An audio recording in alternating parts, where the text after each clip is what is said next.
Hi, I'm Jeb Blount, and welcome to another episode of the 15-Minute Webinar. Today, we are talking about email prospecting, and I have one of the foremost authorities and thought leaders on email prospecting in the entire world, one of my very, very best friends, Kendra Lee. Kendra Lee is the author of a book called The Sales Magnet that you can go get on Amazon, called The Sales Magnet. It's one of my must reads. I mentioned it in my book, Fanatical Prospecting, because it's so good. You can also read her blog that has just incredible articles on being able to fill your funnel, top of the funnel, and all of the different ways that you can be a magnet for leads and prospects at klagroup.com. And Kendra, welcome to the 15-Minute Webinar. Well, thank you for having me, Jeb. And I have to give an equal introduction to you. This is Jeb Blount, who is president of Sales Gravy and author of I can't tell you how many books. His most recent one is Fanatical Prospecting. Both Jeb and I are just passionate about prospecting. We have great conversations going back and forth about what's the right way to prospect, what are effective strategies. And Jeb is someone that I always look to for the most leading edge strategies to try in prospecting. So Jeb, thank you for having me. Well, we're going to have a good time today because we're talking about email prospecting. And I think we both agree that you, as a salesperson, you need to balance your prospecting between telephone, email, text messaging, social media, and if you're a field rep, in-person prospecting. And email is one of those core channels. And email done right, I think you actually wrote this one time, email done right can be brilliant. And email done wrong can be a train wreck that can ruin your company's brand, ruin your reputation, and turn your prospects off. So today we're going to give you four tips for sending more impactful prospecting emails that get results. My first tip is pretty simple, and that is that your email has to be relevant. And what that means is when you're sending an email, and there's a difference, by the way, from sending a bulk email. What a bulk email is what you do through marketing automation, where you're sending one generic message to maybe thousands of prospects. That sometimes happens when you've got a cold list or you've been to a big conference and say you have a couple of thousand prospects and you're trying to better qualify them. So you're moving them into a funnel. You may send an email, offer a white paper. What I'm talking about with email prospecting is one-to-one prospecting. So I'm sending an email to Kendra, who is the CEO of her company, to get her attention. I may have called and left a voicemail message. I may have attempted to connect with her on LinkedIn. And now I'm sending an email that needs to be relevant to her to get her to take action. The action I'm asking for is a meeting with me. So what I get all the time, Kendra, is I get these emails because I'm the CEO of a company and I buy stuff. I get emails from reps who send me one after another, where the email has no relevance to me. It's almost moronic. And it generally starts off with a statement about them. We're the largest, we're the biggest, we do this, we do this, we do this. And what I find is the emails that I return are the ones where the first sentence hooks me. And it's usually about me. It's about, the one that I returned recently was, Jeb, as a CEO that runs a top job board, one of the frustrations that I know you have is boom. And that was connecting with my prospects. And immediately, as soon as the person said that, I went, wow, this person gets me. This is about me, a CEO of a job board and a frustration that I have. So my tip is that before you write the email, and this takes time, make sure that it's relevant to the person that you are sending it to so that it will make them keep reading. What do you say about that, Kendra? We call that finding their trigger event, or finding something that is at the top of their value curve. So what's the most important thing that's probably on their mind right now? And that's not necessarily easy. I agree with you. It could take some time. But if you can find that trigger event, what's going on in their industry and their business that really will grab their attention, they're going to respond. And like you, when I think back on what are the most recent emails that I've responded to that were prospecting related, they were focused on an issue or a frustration or something going on around us that I have to deal with. and it's on the top of my value curve. It's a number one priority. So I totally agree with you. I think so much of it is about stepping into their shoes. I mean, even, I work with a company that reaches out to CFOs. And we didn't know a lot about these CFOs. Yeah. We did research online, and we went to LinkedIn, and we looked them up. But when we realized that everybody we were sending the email to was a CFO, and that all those CFOs worked in a particular industry vertical, what we were able to do was glean from the conversations we'd had live with some of these other CFOs, some of the issues and frustrations and challenges that they were dealing with, and craft a message, the very first sentence around something that was common to all of these CFOs that said, hey, we at least understand you. We're stepping in your shoes, other than our company is the largest company in the world that does this, and you should love us because of all these things. Just a generic pitch. Exactly. So our tip number 2 is that most important thing needs to be, as Jeb said, the very first sentence, and you elaborate on it just a bit in your whole first paragraph. Don't say it and then immediately go into something about yourself. Instead, elaborate a little bit and say, why is it that you want to meet them? I used to say, put that information a little bit later in the email, and that people would skim your email. But the reality is they're reading your emails in so many different places that now you actually have to be smart, not only about what you write, but where you actually place it in the email.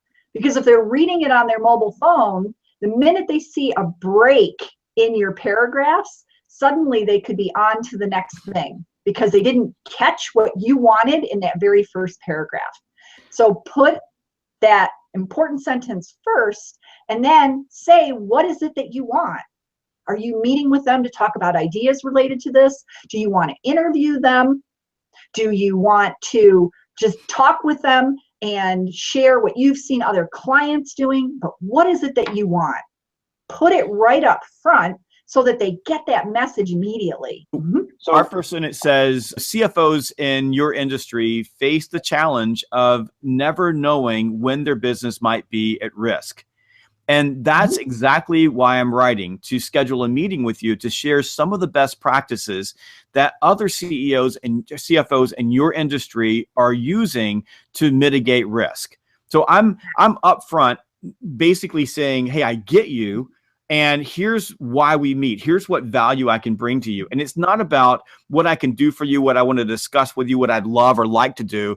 It's about, I've got something of value that creates some curiosity in that person to respond. Those, by the way, as a CEO, are the emails that I respond to. Exactly. And the other thing you said, and I think this is important, people are reading their emails on their phones. So right now, about 56% of the emails that you sent are read on a small screen. And if you think about a small screen, I'll pull my phone up here and we'll just take a look at it real quickly. Just go to my email box. So if we go to my email box on the small screen, here's what I've got. I'm looking at this. So I've actually got a little clip of that first sentence right there. And when I open it up, it's got to be short, sweet, and to the point. I mean, you can't have that many characters in that email. So it's got to be able to capture me in that moment to get me responding. In fact, most of the prospecting emails that I respond to on my phone, because I'm typically checking my email messages early in the morning before I get started in my day. Well, and if you look at my phone, mine's even smaller than yours. And I see the beginning of one sentence, and that's all. You know, you've got your subject line and the beginning of one sentence. So it's critical. It is. That you have that information right there and just pull them in. And I agree, you're not going to talk about your product. And here's the thing. Expect that they're going to respond to you and want more information before they'll agree to the meeting. They just Absolutely. are. You know, I'm sure, Jeb, you're like me. You get one of these emails and you don't immediately say, oh, yes, I'm available at Friday at 2 to talk. Instead, you go back and you say, hey, tell me a little bit about this. You know, who else are you working with? Something. So be prepared with what you're going to say back to them and recognize that that means you caught their attention. So they're engaged with you. They want to talk to you. You hooked them. And that's what you're doing. That's one of the three cardinal, rules of email prospecting is that it has to get delivered, which means that it can't go in the spam box. B, it has to get opened. So this is what we were just talking about. And C, it has to convert. It has to create some sort of an action, something that happens on the prospect's side. And that brings me to tip number three. Here's the fastest way to send your email to the delete bin. And I delete them constantly when I get them. This is something that not a lot of people talk about. When you address me as hi Jeb or hello Jeb, that sends you directly to the delete bin because I know that you are trying to sell me something. This is, I think, a critical piece of becoming better at sending more impactful emails. And that is, if you send an email to a CEO, if you send an email to a director of sales, or you send an email to the head of purchasing or whoever you're dealing with, whoever your prospect is, just write their first name and put a comma, just like you'd be writing to a colleague. We don't send emails to each other inside my company and go, hello, Carrie, or hi, Brooke. We put their name and we put a comma next to it. If you want to be taken seriously, do that. As soon as you say hi or hello, and you put it in front of my name, or dear, which I get a few of those every once in a while. When you put that in front of my name and put a comma, I know two things. A robot sent the email because you plug that into your marketing automation. And two, you're a sales rep. And even though I'm a guy that teaches people how to sell stuff, I sometimes, when I get an email like that, it makes me feel bad because I know that it's completely generic. Don't say hi or hello or Mr. or dear or anything. First name, comma, because on that small screen, when I'm going through those emails, that list, when I'm looking at my little list of emails, here they are. If it says, hi, Jeb, I see it right here. I don't even have to open the thing up. I know it's a prospecting email. I'm done with you. We're over. So on this one, you and I disagree. And we've had this conversation before, so it's blast to talk about it now. I completely agree. Do not use dear. We're not writing to our mother or our aunt or our grandmother. We're not writing a formal letter. So no dears, no Mr., Ms., Mrs., none of that. But I actually like using hi. Now, this is where I would say part of it may be your target market. We focus on small businesses, usually between 750,000 up to 85 million. So there aren't a lot of C levels in those. You've got the business owner, you may have one or two C levels, but not until you get over that do you get to very many more. So it's a more casual atmosphere in those businesses. So the hi actually works there. So I would use the hi. You had told me before, though, Kendra, stop saying that because I think it's coming from your automation system. Well, I do. As soon as I got one from someone the other day ago, and I said hi on it, and I deleted it because I thought it was, and I just don't respond to robots. So let me. So it's good to know both ways, is what I would say. And if you know more people who are deleting the hi, then go with Jeb's. Yeah. You definitely need to do it. I'll try to convince you with one other thing. So one of the things I teach people on telephone is don't say when the person answers the phone, how are you doing today? As soon as you say that, they know you're a salesperson and their get away from the salesperson kicks on. And I believe that the same thing applies on an email. As soon as they see hi or hello, they know that the only people that address them as hi or hello are salespeople. So you increase the probability that your email is going to get trashed because you do that. Now, that's different than if I know you and I'm sending an email and I'm using it as a way to, to build a relationship or be nice that day. But that's my concern about it. But I agree with you. If you find that calling them, Mr. works, because obviously there are some people who write me a letter who've read my book and call me Mr. Blunt, and I find that very respectful, and I always respond to that. But if you find whatever works, if it's working for you, use that. There are no rules that say this is the only way of doing it. Absolutely, and this is where I say test it. I'm all about testing. I'll get people who say, what's the ideal subject line? Should I put a question mark? Should I not put a question mark? I'm all about, well, try it. See which one gets you a better response. And by the way, we know it's going to take multiple attempts to reach someone. So you're prepared already that you're going to have to call multiple times. You're going to have to email multiple times.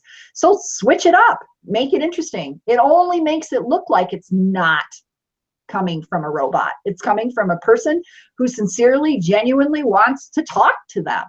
I think it can help increase your response rates. So I'm all about testing it. See which way you get, and then let Jeb and me know what works best for you.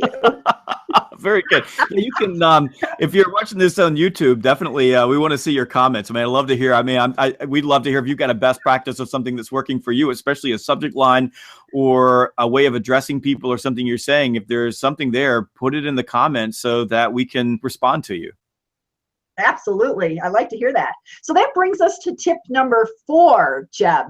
And on this one, we had one we wanted to give you that we are both pretty passionate about, and that is calendaring and how do we offer up a meeting to someone.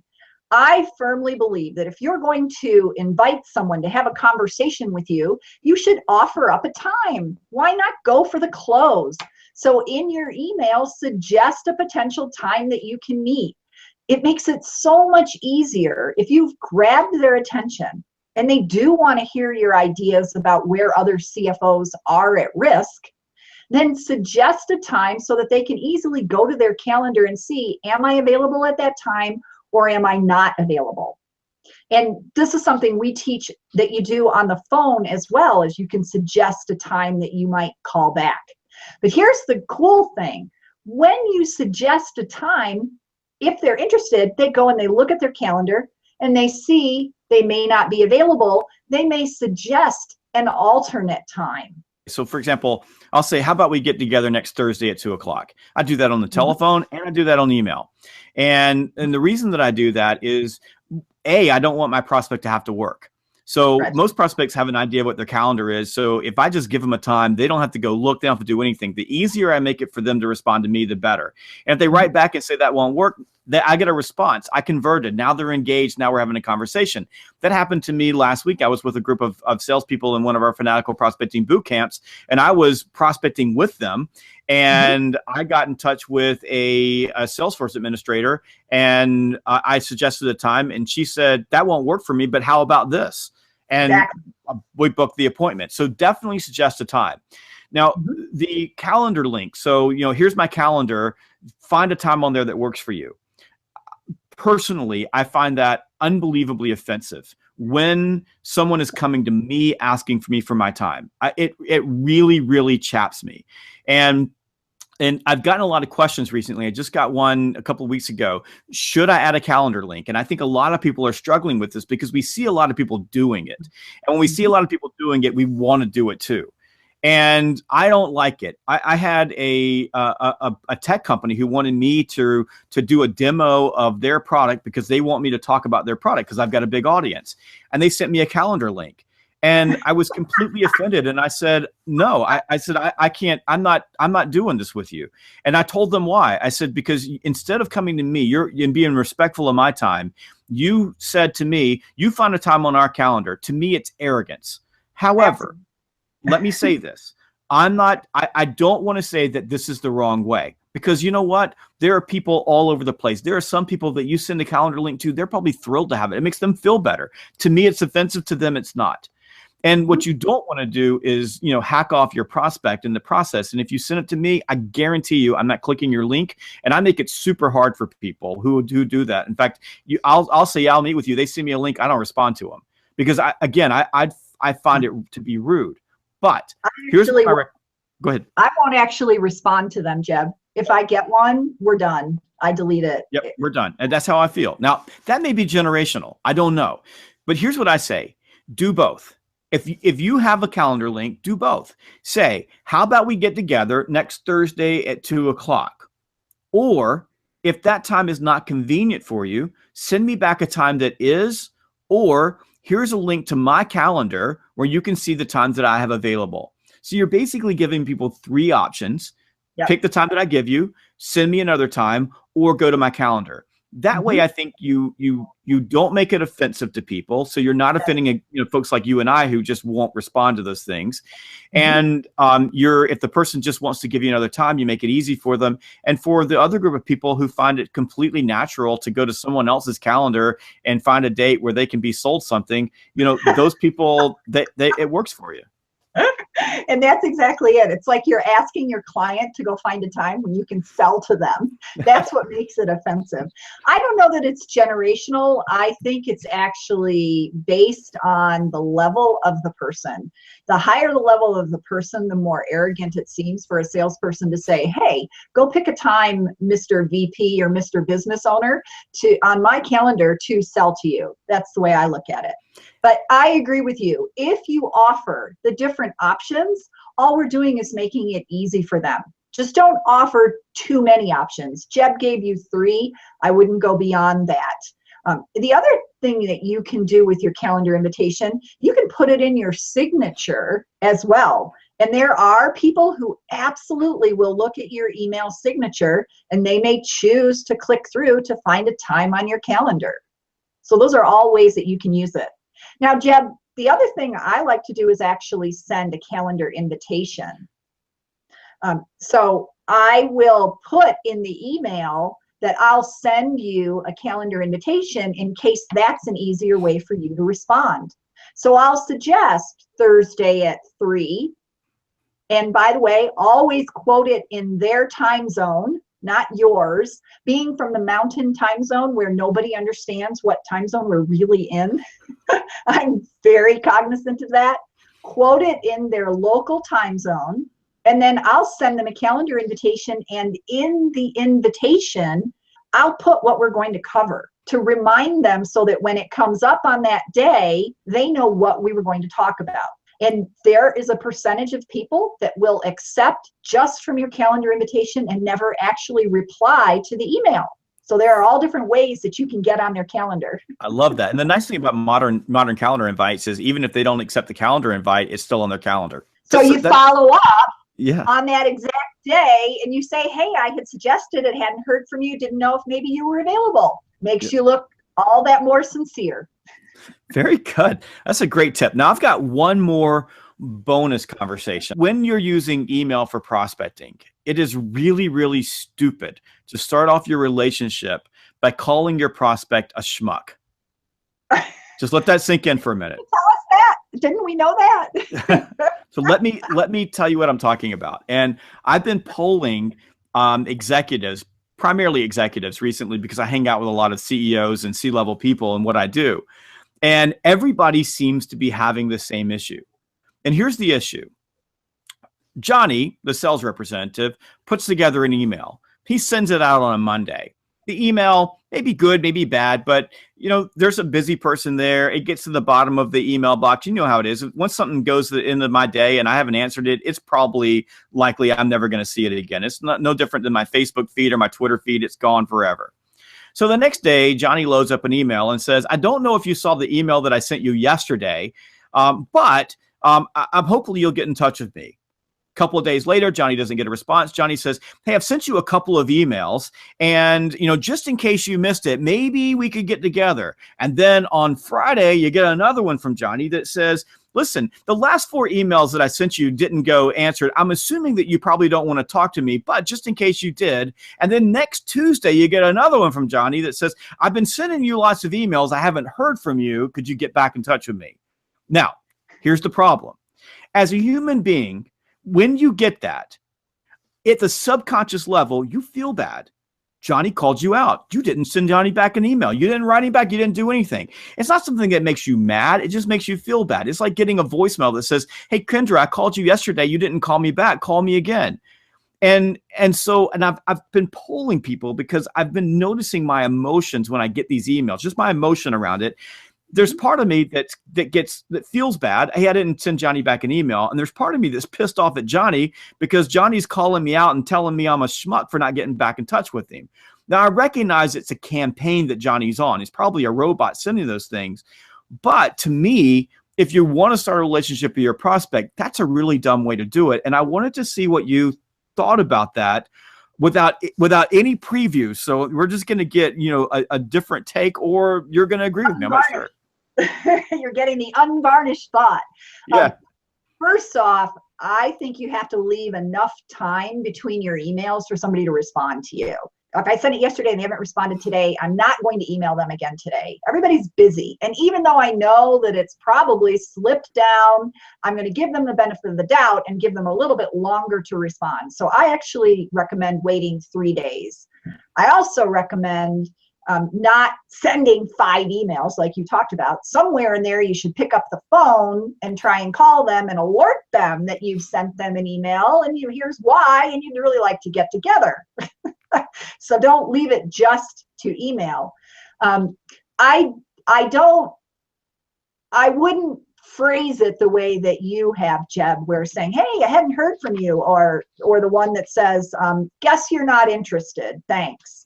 I would spread it out, and perhaps the trigger event that you've identified really isn't of interest to them.